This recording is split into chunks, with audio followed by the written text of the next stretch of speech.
Hello guys, how are you all? I'm Pramila and today my question is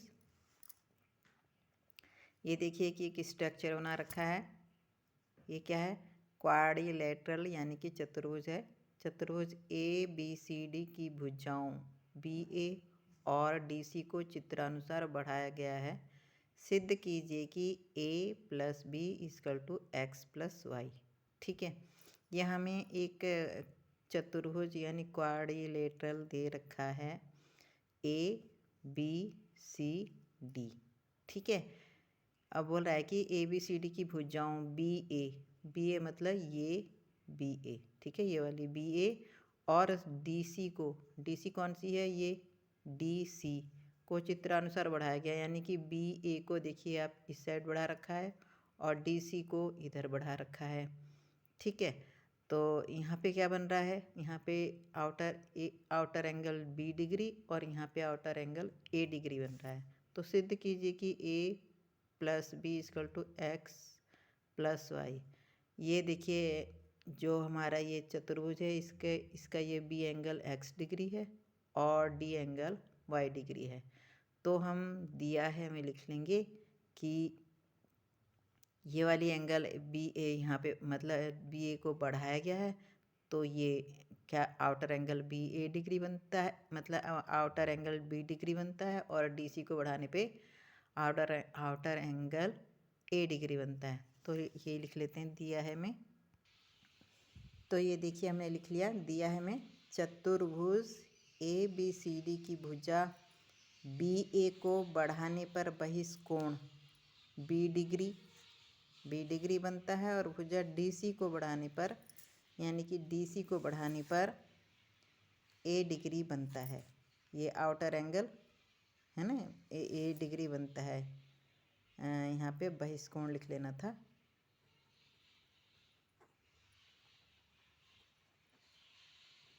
बहिष्कोण A degree बनता है। और हमें क्या दिया हुआ है? और दिया हुआ है हमें ये angle B equal to X degree और angle D equal to Y degree. ठीक है, तो angle B equal to X degree, angle D equal to Y degree. ठीक है, ये भी हमने नोट कर लिया क्योंकि ये हमें गिवन है। ठीक है, ये हमें गिवन है।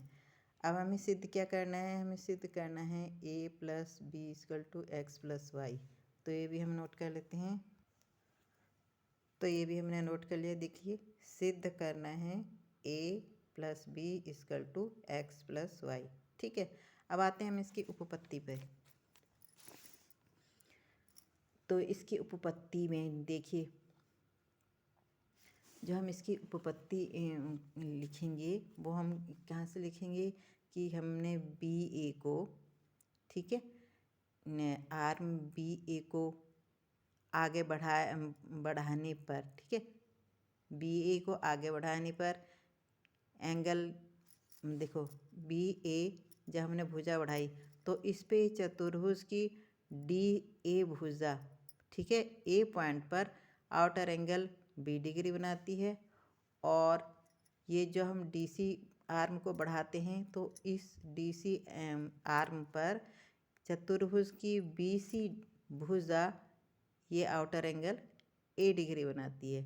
ठीक है, तो मतलब कि हम कह सकते हैं कि जब हमने आर्म में भुजा बी ए को बढ़ाया तो इस चतुर्भुज की डी ए भुजा बी ए को सिरा ए पर, पॉइंट ए पर क्या बोलते हैं, मिलती है। ठीक है, डी ए भुजा बी ए से पॉइंट ए पर मिलती है और यहाँ पे एक आउटर एंगल बी बनता है। और यहाँ पे जब हम डी सी भुजा को आगे बढ़ाते हैं तो चतुर्भुज की बी सी भुजा इस डी सी भुजा को पॉइंट सी पर मिलती है और क्या बनाती है, एक आउटर एंगल ए डिग्री बनाती है। तो ये हमने लिख लिया है यहाँ पे, ऋजु रेखा बी ए और डी सी को बढ़ाने पर उनसे क्रमशः बिंदु ए पर ए डी का सिरा ए और, ठीक है, उनसे क्रमशः बिंदु ए पर ए डी का सिरा ए, ठीक है, यानी कि ए डी का सिरा ए और बिंदु सी पर बी सी का सिरा सी मिलता है, और बिंदु सी पर बी सी का सिरा सी मिलता है। तो अब आप देखेंगे कि जब हमने बी ए को बढ़ाया तो यहाँ पर डी ए पॉइंट ए पर मिलता है इससे। तो यहाँ पे जो ये एक angle outer angle B degree बन रहा है और एक एंगल यहाँ पे ये बन रहा है बी ए डी, ये वाला, ये दोनों एंगल एक रीजु रेखा पर हैं, एक स्ट्रेट लाइन के एक साइड हैं। तो ये दोनों रैखिक युग्म बना रहे हैं, यानी कि इस एंगल का और ये एंगल दोनों मिल करके 180 डिग्री के बनेंगे। ठीक है, इसी तरह से ये जो डी सी भुजा पर ये बी सी भुजा यहाँ पे मिल रही है, तो यहाँ पे एक आउटर एंगल ए डिग्री बन रहा है और एक एंगल ये इनर एंगल बन रहा है चतुर्भुज के अंदर। कौन सा एंगल? D C B. तो ये वाला एंगल और ये वाला एंगल दोनों इस रेखा के एक साइड बन रहे हैं, तो ये भी दोनों रैखिक युग्म हुए और इन दोनों का एडिशन भी कितना होगा? 180 डिग्री। ठीक है, तो हम इसे क्या लिख लेते हैं? पहले हम इसको लिख लेते हैं एंगल बी प्लस ये वाला angle equal to 180 degree. Angle B, इसीलिए angle B degree plus angle B A D equal to 180 degree. Angle B A D मतलब ये वाला एंगल बी ए डी, ये एंगल प्लस ये एंगल इक्वल टू 180 डिग्री। और ये वाला angle यानी कि ये A degree, angle A degree plus angle D C B equal to 180 degree. D C B मतलब एंगल डी सी बी, ये वाला एंगल प्लस ये वाला एंगल इक्वल टू 180 डिग्री। अब ये वाला भी रैखिक युग्म है और ये वाला भी रैखिक युग्म है। ठीक है, तो हम इन दोनों को यदि ऐड कर लें तो दोनों को ऐड कर लेते हैं। ठीक है, angle B degree plus angle B A D, ये दोनों है ना, plus angle A degree plus angle D C B.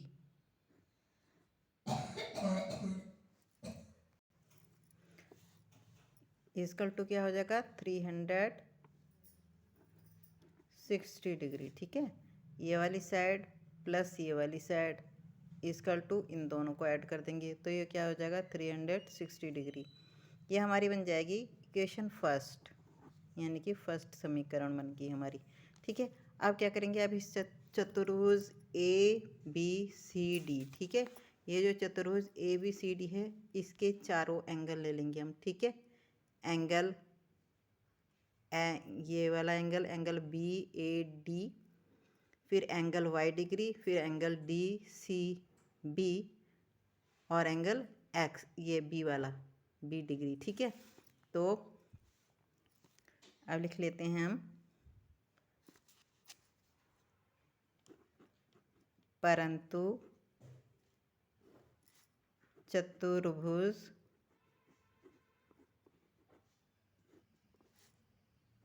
A B C D में एंगल बी ए डी, ठीक है, एंगल बी ए डी यानी कि angle B A D plus angle Y degree plus angle Y degree plus angle ये वाला D C B plus angle Y degree, sorry X degree है ना, तो angle D C B plus angle X degree. ठीक है, ये वाला angle D C B plus angle X degree, ये कितना हो जाएगा? इक्वल टू 360 डिग्री, क्योंकि चतुर्भुज के चारों कोणों का योग कितना होता है? 360 डिग्री। तो ये चारों एंगल हो गए चतुर्भुज के, इनका एडिशन कितना हो गया? 360 डिग्री। ये होगी हमारी इक्वेशन सेकंड। अब हम क्या करेंगे, समीकरण फर्स्ट व समीकरण सेकंड से क्या करेंगे हम इन्हें, देखिए ये जो फर्स्ट समीकरण है इसमें ये जो इक्वल है, ठीक है, और ये सेकंड समीकरण की जो इक्वल है, इसके दोनों साइड में, इक्वल के राइट साइड में क्या है, 360 डिग्री 360 डिग्री, यानी कि लेफ्ट साइड दोनों की इक्वल है 360 डिग्री के। तो इन दोनों इक्वेशन की जो लेफ्ट साइड है वो भी तो इक्वल हो जाएगी, यानी कि ये वाली साइड इक्वल टू ये वाली साइड। तो हम इन्हें ऐसे लिख लेते हैं, ये वाली साइड इक्वल टू ये वाली साइड, ठीक है। तो एंगल बी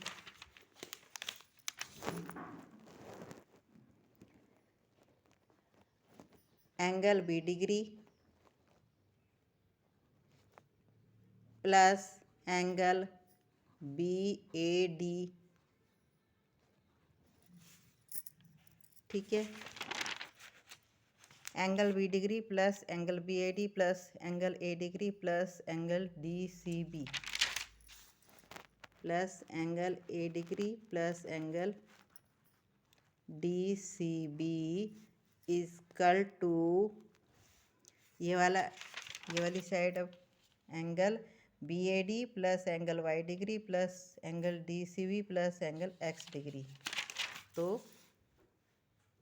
एंगल BAD, ठीक है, angle BAD plus angle Y degree plus angle DCB, Y degree plus angle DCB plus angle X degree, ठीक है। ये क्या हो गया, दोनों साइडें, दोनों की लेफ्ट साइड इक्वल इक्वल हो गई। तो अब इन दोनों साइड में जो जो सेम टर्म है वो कैंसिल आउट हो जाएंगे। जैसे देखिए यहाँ पे एंगल BAD है इक्वल के लेफ्ट साइड में और इक्वल के राइट साइड में भी एंगल BAD है, तो ये कैंसिल आउट हो जाएंगे, ठीक है। अब ये है यहाँ पे एंगल, यहाँ पे एंगल का साइन है एंगल DCB, ठीक है, यहाँ प्लस है, यहाँ एंगल DCB जो है ये और ये एंगल DCB ये दोनों कैंसिल आउट हो जाएंगे, ठीक है, क्योंकि दोनों साइड में हैं। अब यहाँ पे क्या बच रहा है, angle B degree plus angle A degree, यानी कि angle B degree plus angle A degree equal to इस साइड में क्या बच रहा है, Y degree plus X degree, Y degree plus X degree, यानी कि आप इसे क्या लिख सकते हैं, A ये वाला एंगल A प्लस B ये वाला एंगल इक्वल टू ये X और प्लस Y। और आपको यही तो प्रूफ करना था, A plus B equal to X plus Y, ठीक है ना। देखिए आपको यही प्रूफ करना था, सिद्ध करना था A plus B equal to X plus Y। तो ये हमने इस तरह से प्रूफ कर दिया, A plus B equal to X plus Y proved. ये क्वेश्चन इस तरह से करना था। आप सबसे रिक्वेस्ट है कि आप सब मेरे चैनल को सब्सक्राइब कर लें और इस क्वेश्चन को एक बार में समझ नहीं आ रहा है तो 2 बार देखें, 3 बार देखें, आपको समझ में आ जाएगा। और उससे पहले रिक्वेस्ट है कि आप क्वेश्चन को पहले अच्छे से पढ़ लिया कीजिए ताकि आपको पहले क्वेश्चन ही समझ में आ जाए करे। ओके।